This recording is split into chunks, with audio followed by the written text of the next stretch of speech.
Welcome my lovely friends. Welcome to a new videos. Welcome to my new subscribers all over. I see you guys are watching me from all over the world. I'm so happy. Thank you.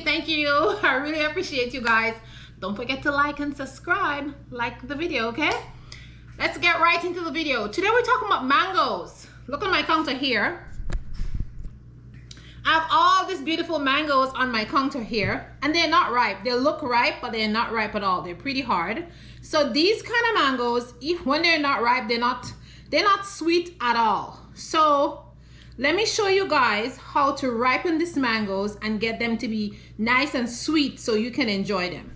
So I grew up in a country called Grenada, and in Grenada we have lots of vegetables and fruits, and we have an abundance of fruit. And when we go in the wild to collect fruit, we just pick them when they're mature and then we bring them home.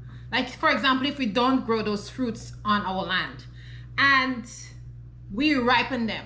But there's a way to ripen your fruit to make them taste sweet, okay? And my grandmother taught me that when I was little, right? So usually we use banana leaves or paper. If you don't have paper, you can use banana leaves, like the dry banana leaves. I have a banana tree right here, but the leaves are not dry, so I can't use that. So we're just gonna use paper. We usually use paper too. You can also use a cotton cloth if you don't have banana leaf, or if you don't have paper, you can use a cotton cloth too. So I have some paper here, and I have a box. You can use a box, you can use a bag. Back home we have those bags we call crocus bags, like those sacks. We usually use that. You can use a basket, you can use any one of those stuff. But today I'm using a box because that's what I want to use, and I have a lot of boxes. I am using this box, and then I'm going to line it with paper.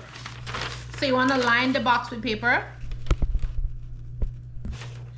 You're going to put the paper inside the box. Okay.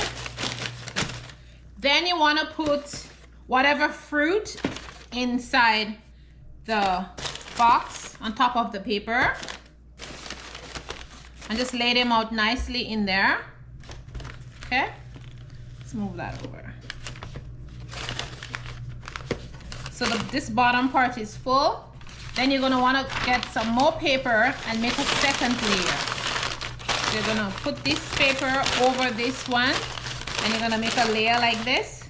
Then you're gonna put the next set of fruit on top like this. Then you're gonna put some more paper at the top. Okay, you put some more paper like this. Okay, there, you see this? Nice and packed, beautiful.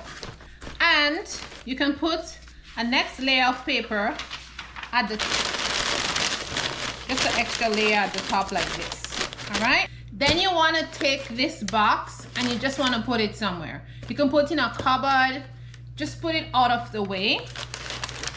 You can put it anywhere you want, where you store your food, you can put it there. And in about 4 to 5 days, sometimes even faster, sometimes 3 days, we'll have things like ripe in 3 days.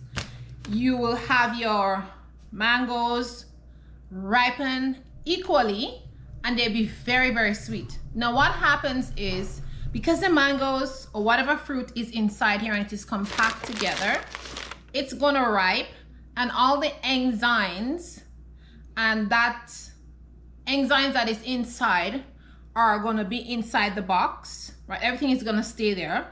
Plus, covering it with the paper is gonna make it warm. Okay, it's gonna make it warm, and it's gonna kind of make a kind of fermentation process inside the mango, and then it's gonna start to ripe from inside out. And this is gonna make the mango has like flavor because it is covered and it's not exposed to the air or anything like that. So everything is going to be contained inside of the box, and all the ripeness and all the enzymes and everything that's on it and the process that occurs with ripening is going to be all contained in there, and it's going to be like inside the mango. Nothing is being escaped, and so the mango is going to ripe evenly and it's gonna be very sweet. I do that all the time. I also do that with avocados. When I go to the grocery, if there's green, I buy green avocados because sometimes the green avocados are cheaper. And so I buy green avocados and I do the same thing, and I have my avocado ripen and they're just perfect. So this is something that my grandma taught me. It works like a charm. When you go to the store, if you see any mangoes, if you see any avocados, or any fruit that you like that is green and you're like, man, I'm not gonna buy it because it's not ripe, buy it and come home and do that, and you'll see it will ripe really well, very even, and you'll have a very sweet fruit. So guys, this is all I have for you today. I hope this video was helpful. We have to go back to learning all the old time tricks and tips from our forefathers and our foreparents, and that's what I am here for, to teach you all those good stuff. All right, so try it and let me know. All right, and you know something else, especially if you have like fruits and stuff and you have birds around and birds like to eat your stuff, just make sure the fruit is mature and do that, and they'll be nice and sweet and tasty. All right guys, thanks for watching. Remember to like the video and share the video and subscribe if you have not subscribed yet. And thank you to all my subscribers. Thank you for all the support. Thank you for those who are watching and you're not even subscribed, but you're watching all the time and commenting. Thank you so much. I appreciate all of you. Mwah, mwah. Stay positive. I'll see you in the next one.